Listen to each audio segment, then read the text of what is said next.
म्हटल्याप्रमाणे आणि जसं मी मोहन जोशी काकांना आणि आमच्या राहुल बोंद्रेंना प्रॉमिस केलं होतं त्याप्रमाणे मी स्वतः या ठिकाणी या कार्यक्रमाला उपस्थित झाले। आणि या कार्यक्रमाला येत असताना मला आनंद या गोष्टीचा होता की सर्वसामान्य कुटुंबात जन्मलेला नेता आज महाराष्ट्राचं नेतृत्व करणार आहे। ज्या विचारातून तुम्ही आलेले आहात त्या विचाराचे पाईक म्हणून तुम्ही येणाऱ्या काळात काम करणार आहात। मी मगाशी काही लोकांची भाषणं ऐकली। खरं तर मला सांगायला पाहिजे की हर्षवर्धन सकपाळ साहेब आणि माझ्या जीवनाची सुरुवात लगभग सेम झाली। त्यांच्या आधी जरी मी आमदार झाले असले तरी गुजरातमध्ये आम्हा दोघांना संधी पहिल्यांदा मिळाली। AICC सेक्रेटरी, त्याच्या आधी मी दिल्लीमध्ये होते आणि नंतर आम्हाला गुजरातचं काम एकत्र करण्याची संधी मिळाली। सन्मान्य बाळासाहेब थोरात साहेबांनी त्याचा उल्लेख या ठिकाणी केला। पण मला सांगायला पाहिजे की ज्या वेळेला गुजरातमध्ये आपण गेलो होतो, हर्षवर्धन सकपाळ साहेब, तुम्ही, मी, राजीव भाऊ आणि जितू पटवारी, त्यावेळेला सगळे म्हणायचे की 20 ते 30 सीटं सुद्धा गुजरातमध्ये निवडून येऊ शकत नाही। पण इतिहास जमा आहे की आपण 82 पर्यंत त्यावेळेला गेलो आणि गुजरातमध्ये आपण त्यावेळेला मोठ्या प्रमाणामध्ये बदलाव केला होता। रस्त्यामध्ये रात्री 12-12, 2-2 वाजेपर्यंत लोक राहुलजींची वाट बघणार ते वेगळं वातावरण केलं। आणि मग आपण मध्य प्रदेशमध्ये गेलो। मध्य प्रदेशमध्ये आपण त्या ठिकाणी गेल्यानंतर वाटतंय तुम्हाला हर्षवर्धन सकपाळ साहेबांना जो एरिया दिला होता त्यांनाही माहिती आहे, मलाही माहिती आहे, जबलपूर पासून त्यांना तो एरिया दिला होता आणि खूप त्या ठिकाणी काम करताना त्यांनी जास्त संयमाने, आणि हे सगळ्यात महत्त्वाचं का मी सांगते कारण आता ते संघटनेमध्ये काम करण्याचा त्यांचा जो दांडगा अनुभव आहे तो येणाऱ्या काळामध्ये महाराष्ट्रात त्यांना उपयोगी पडणार आहे। याच्याबद्दल माझ्या मनात कुठल्याही तऱ्हेचं दुमत नाहीये। कारण ज्या तऱ्हेने मध्य प्रदेशमध्ये त्यांनी काम केलं, आम्ही सगळ्यांनी मिळून काम केलं। मध्य प्रदेशमध्ये सुद्धा सरकार आणण्याचं काम आम्ही केलं। दुर्दैवाने मध्य प्रदेशमधल्या सरकारला तुम्हालाही माहिती आहे काही लोकांना फोडून घेऊन गेले आणि तिथलं सरकार आपलं पाडलं गेलं।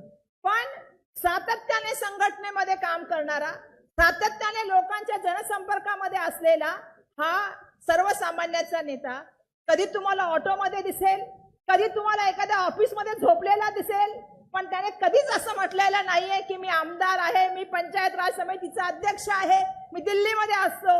हे कुठलाही बोल दावा, मोठे दावा न करणारा नेता म्हणून मी सर्वसामान्याचा नेता म्हणून त्यांच्याकडे बघते।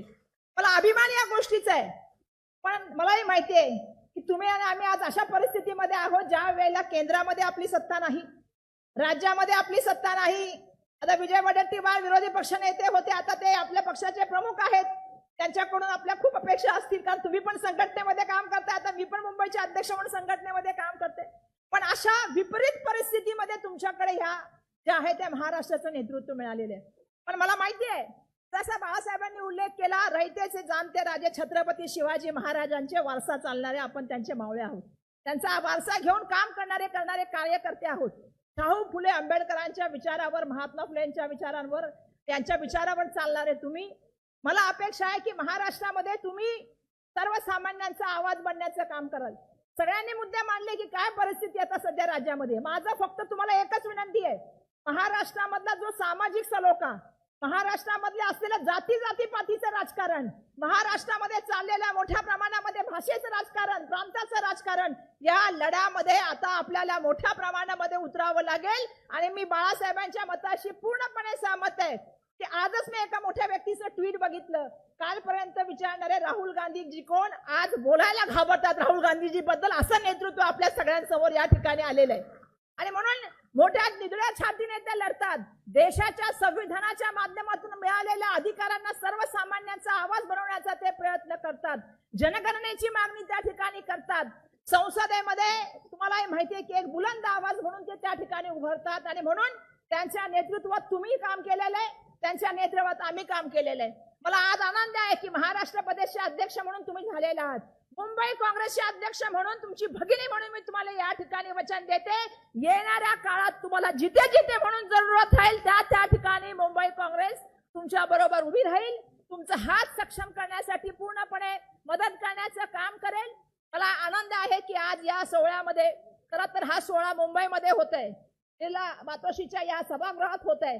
आज सकाळी तुम्ही गेलात, हुतात्मा चौकापासून छत्रपती शिवाजी महाराजांच्या दर्शनापासून सिद्धिविनायकापासून तुम्ही भारतरत्न डॉक्टर बाबासाहेब आंबेडकरांच्या चैत्यभूमीपर्यंत गेलात। त्या मोठ्या माणसांचा आदर्श घेऊन येणाऱ्या काळामध्ये आपल्याला काम करायचंय।